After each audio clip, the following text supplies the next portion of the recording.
आज आपण सॉल्व करणार आहोत question prove that tan theta upon 1 minus cot theta plus cot theta upon 1 minus tan theta is equal to 1 plus tan theta plus cot theta.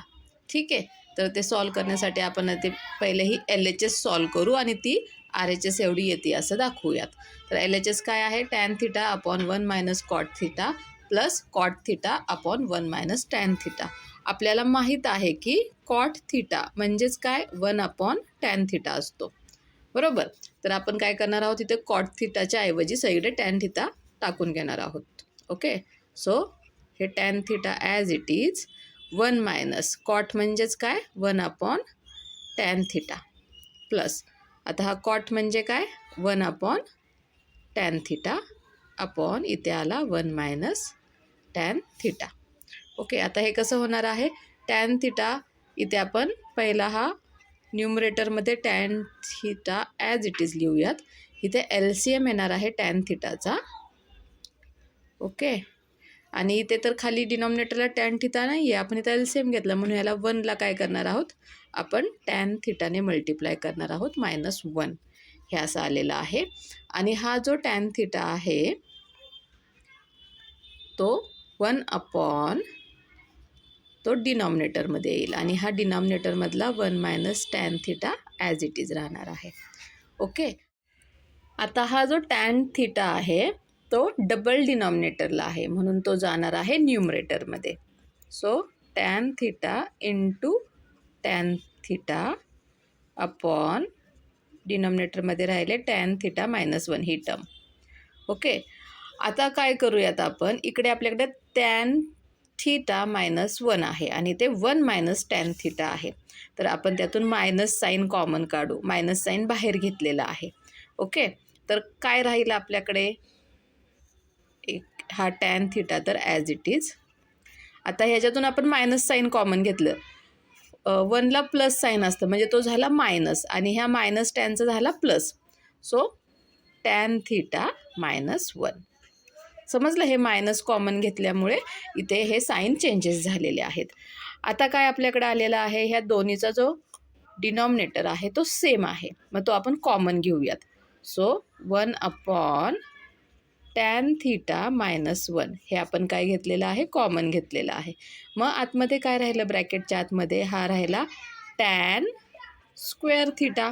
Tan theta into tan theta आहे, बरोबर. So tan square theta राहिला किंवा tan theta square. Okay, आता आणि इथे मायनसमध्ये राहिलं 1 upon tan theta. Okay, आता ह्याचा परत LCM घ्या. हे ॲज इट इज राहिलं. आता इथे काय आलं, ह्याचा LCM घेतल्यानंतर इथे टॅन थिटा नाही आहे, आपण LCMमध्ये काय घेणार आहोत, टॅन थिटा. सो इकडे आला टॅन क्यूब थिटा -1 आणि आपण 1लाच 1 क्यूब असं लिहू शकतो. म्हणजे आपल्याला भेटलेला आहे A cube minus B cube. मग ह्याचा फॉर्म्युला काय आहे, A cube minus B cube is equal to A minus B आणि दुसऱ्या ब्रॅकेटमध्ये A square plus AB plus B square ह्याचा फॉर्म्युला आहे. मग तो आपण इथे टाकूयात. ओके, तर आता हे तर ॲज इट इज राहिलं टॅन थिटा -1 आणि इथे काय फॉर्म्युला आपण लिहिणार आहोत, A मायनस B. आता इथं A आहे tan theta. So tan theta minus B म्हणजे 1 आणि दुसऱ्या ब्रॅकेटमध्ये आलेला आहे A स्क्वेअर.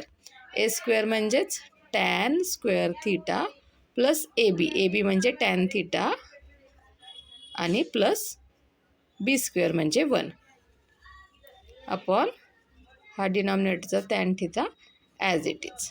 ओके, आपला फॉर्म्युला वेगळा आहे, सेपरेट. समजलं? आता आपण याला सॉल्व करूयात. आता काय होईल, हा आणि हा, ही ब्रॅकेट आणि ही ब्रॅकेट सेम आहे. सो हे कॅन्सल आउट होऊन जातील, बरोबर. आता इथे राहिले काय, tan square theta plus tan theta plus 1 upon tan theta, बरोबर.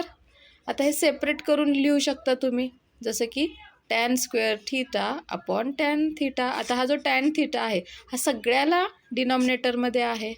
So tan theta upon tan theta plus 1 upon tan theta, बरोबर. आता काय होऊन जाईल, हा एक टॅन थिटा जाईल आणि ह्यातला स्क्वेअरमधला एक कॅन्सल होऊन जाईल. हे एकमेकांना कॅन्सल होऊन जातील आणि हे आन्सर राहील. तर इथे काय राहणार आहे, टॅन थिटा प्लस दोन्ही कॅन्सल आउट झाले म्हणजे तिथे +1 आलं आणि 1/tan म्हणजेच cot theta which is nothing but आपलं जे होतं 1, हे थोडं रिअरेंज केलं आपल्याला काय भेटेल, 1 + tan theta plus cot theta मिळालं. हेन्स LHS = RHS आपण प्रूव्ह केलं. बरोबर समजलं. Okay, bye bye.